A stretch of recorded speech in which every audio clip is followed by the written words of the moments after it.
ॐ नमः माता पिता चरणं नमः विद्याप्रदायकं दीक्षामन्त्रं गुरोर्वन्दे वन्दे गुरुपदपुनः पुनः। धन्य कहो उस ग्राम को जहाँ होत हरि नाम, आई के आसन लीजिए सिया सहित भगवान सिया पति रामचंद्र भगवान की जय। शरणम प्रभु। परम आदरणीय हमारे आज की कथा को श्रवण करने वाले भक्त प्राणियों, जैसे आप लोगों के मालूम है कि आज हमारे श्री गौ माता मंदिर से फिर भी एक बार कथा आप लोगों के हितार्थ सेवन किया जा रहा है। और आज अंतिम अध्याय कथा है जो हमारे पुस्तक के हमारे पूज्य तीर्थ स्थल की कथा। तो पूज्य तीर्थ स्थल की कथा में से आज लगभग 6 महीना तक आप लोग श्रवण किए और आज अंतिम अध्याय कथा है। आज के बाद में अगले बार से श्रीमद् भगवद गीता की कथा 1-2 अध्याय होगी कि जिसमें हमारे कोरोना माता शांत हो। और कोरोना माता को शांत के लिए नाना प्रकार की क्रिया, पूजन पाठ, भक्ति भाव श्री गौ माता मंदिर के जरिए से होता है और विनय आशा करता हूँ कि प्राप्त होगा। कल हमारे देश में 138 आदमी का देहांत हुआ, यानी 138, और सब मिलाकर अब 4000 और कुछ आदमी गुजर चुके हैं हमारे हॉलैंड में। तो आप विचार कीजिए, हमारे घर में एक आदमी का देहांत होता है तो कितना दुख होता है सारे परिवार को। आज 4000 आदमी गुजर गया हॉलैंड में। कितना भारी आफत काल इस देश में है। दुनिया भर में मिलाओ तो 2 मिलियन आदमी गुजर चुके हैं। तो मैं यही विनय करूँगा भगवान से और कोरोना माता से कि हे माँ, अब धीरे धीरे आप शांत होइए और लोगों का प्राण, जीव हत्या अब ना होए। लोगों का प्राणों को रक्षा करो माता। अच्छी ज्ञान मिले, बुद्धि मिले, जब मैं अच्छी काम कर सकें सभी लोग। और मैं भी अपने जो कदम उठाया है, अपने जीवन पर खेला है, हे माँ शक्ति देना। आप ही के चरणों में है, आपके पुत्र हूँ और आप ही के चरणों में आ रहा हूँ विनय लेकर के। दया दृष्टि रखना माता, बारंबार विनय है।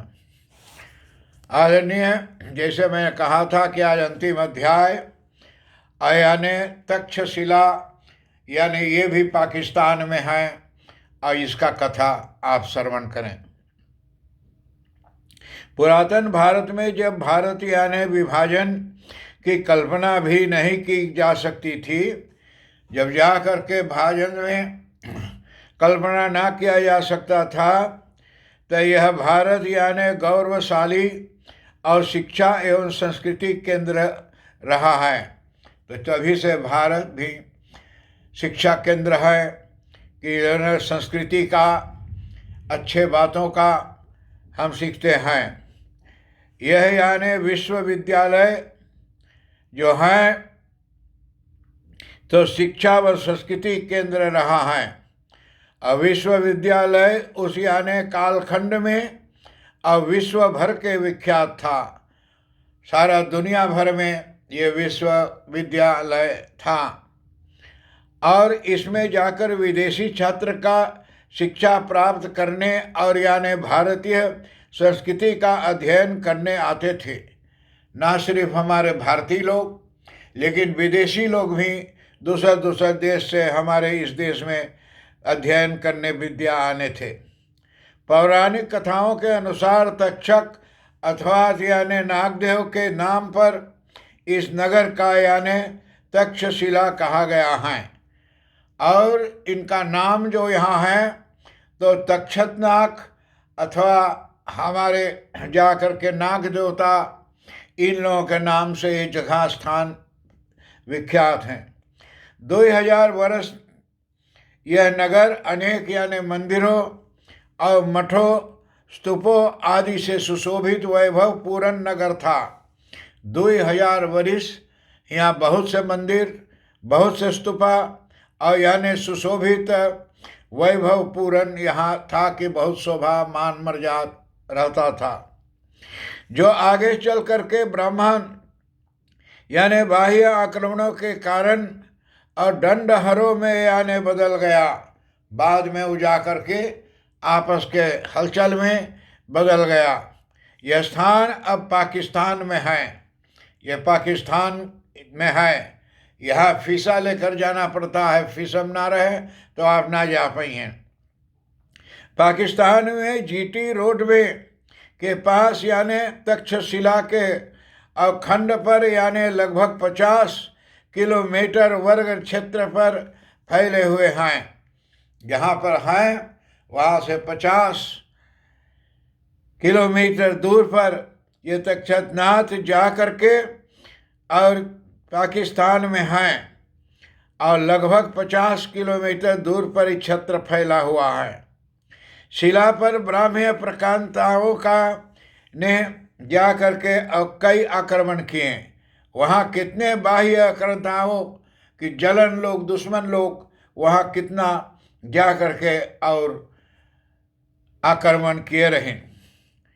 ये जा करके कुषाण काल के हिंदू मंदिर में पहले ही ध्वस्त कर दिए थे कि पहले वो दुश्मन लोग, जलन लोग और दुश्मने ये जाकर को हिंदू मंदिरों को बहुत नाश किया है।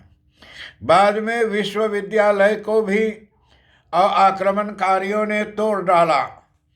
ये विश्वविद्यालय जो था सारा दुनिया के लिए, वो भी जा करके हैरान लोग तोड़ डाले हैं।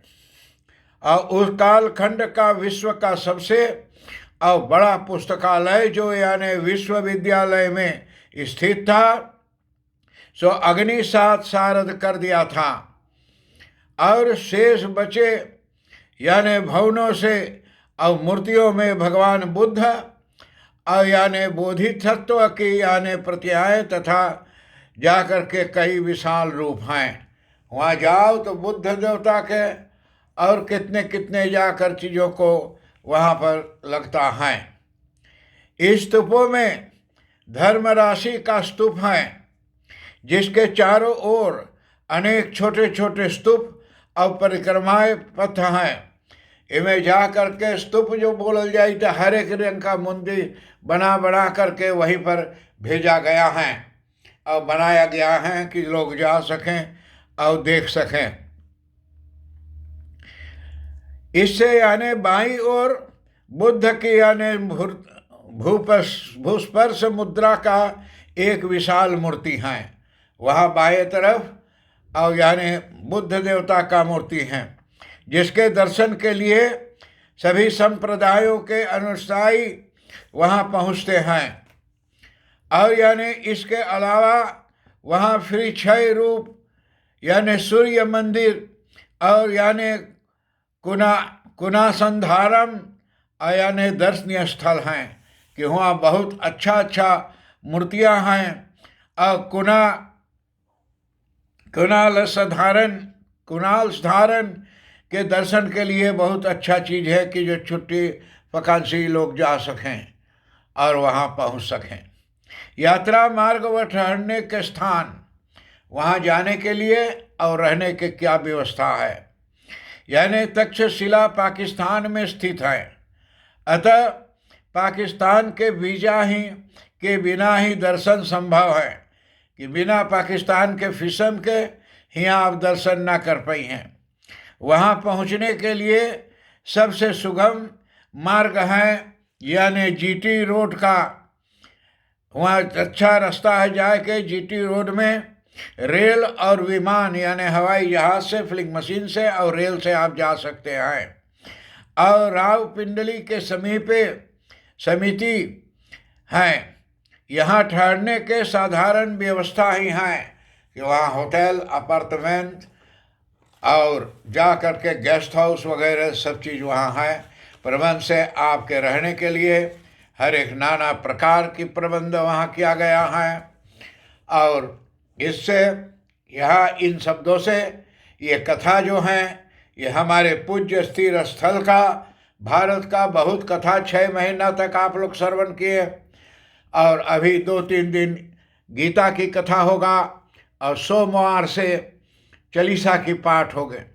मंगलवार को नहीं कह सकता हूँ कि कथा होगा या नहीं हो पाएगा, कारण मंगलवार को जो मैंने अपने जा कर के जीवन पर खेला है दुनिया के बचाने के लिए, तो उसके लिए मुझे मंगलवार को और तेल बेरख में ईसाई सेंटर में जाना है, जहाँ बसमत के लोग हैं इंटेंसिव फेयर कार में, वहाँ मुझे जाना है। तो मैं कोशिश करूँगा, अगर सुबह तड़के जाना होगा तो कथा नहीं आ पाएगा, और कथा नहीं तड़के रही है तो कथा आएगा। इतना कहते हुए आप लोगों से विदाई लेते हुए यही कहूँगा कि क्षमा प्रदान कीजिए, फिर अगले बार आप लोगों से मिलूँगा। हर एक बड़ों को प्रणाम, छोटों का आशीर्वाद प्राप्त हो, और हर एक को बहुत बहुत धन्यवाद है कि 6 महीना तक लगभग ये पुस्तक का आप लोगों ने कथा सुनी, और ये आज ये पुस्तक समाप्त भई है।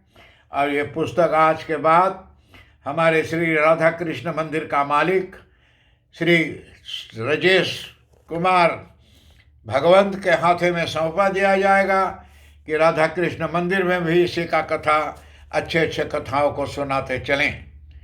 हर एक बड़ों को प्रणाम, छोटों को आशीर्वाद प्राप्त हो।